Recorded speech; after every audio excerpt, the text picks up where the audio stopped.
sont près de 15 millions de Chinois qui sont nés l'année dernière.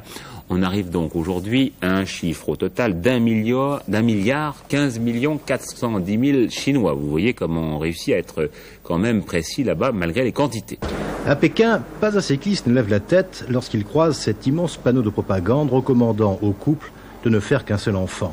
Oui, on donne, dit-elle, une prime aux familles qui ont un seul enfant. 20 francs par mois, mon salaire est de 200 francs. Et s'il y a 2 enfants Alors là, il y a une réduction de 20% sur le salaire des parents, les soins médicaux, l'école sont payantes pour les 2 enfants. Et c'est un délit, il peut y avoir d'autres mesures bien plus difficiles. Une main se lève, celle du président et avec elle, celle des 200 membres du comité central du Parti communiste. À l'unanimité, la Chine tourne une page historique. Terminer la politique de l'enfant unique. Une décision annoncée ce soir aux habitants de Pékin.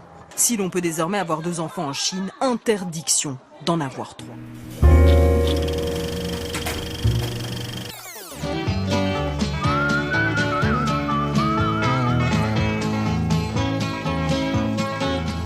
Non, non, vous ne rêvez pas. Nous ne sommes pas le 6 janvier 1976, comme pourrait le laisser penser ce premier générique de l'émission.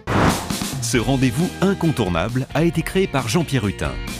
Renault 30 millions d'amis va disparaître des antennes à partir du 1er juin.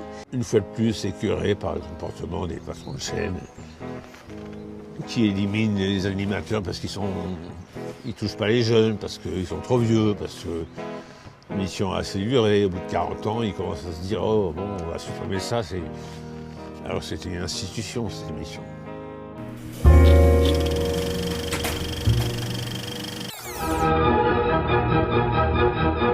Vous avez tous lu ou entendu parler des enregistrements sur magnétoscope, mais peu de téléspectateurs savent exactement ce que signifie cette formule. Un magnétoscope de télévision est en effet un gros meuble de 2 mètres de long qui vaut près d'1 million de francs et qui pèse plus d'1 tonne. Il comporte plus de 20 moteurs, 30 000 relais et transistors. L'on peut ainsi dire que le magnétoscope est la mémoire fidèle de toutes les grandes heures de l'ORTF. Le japonais Funai est le dernier constructeur au monde de VHS. Il vient d'annoncer l'arrêt définitif de leur fabrication à la fin du mois. Funai ne produisait plus que 500 000 appareils au cours des années 90, l'âge d'or du VHS. Il se vendait en France près de 2,5 millions de magnétoscopes chaque année.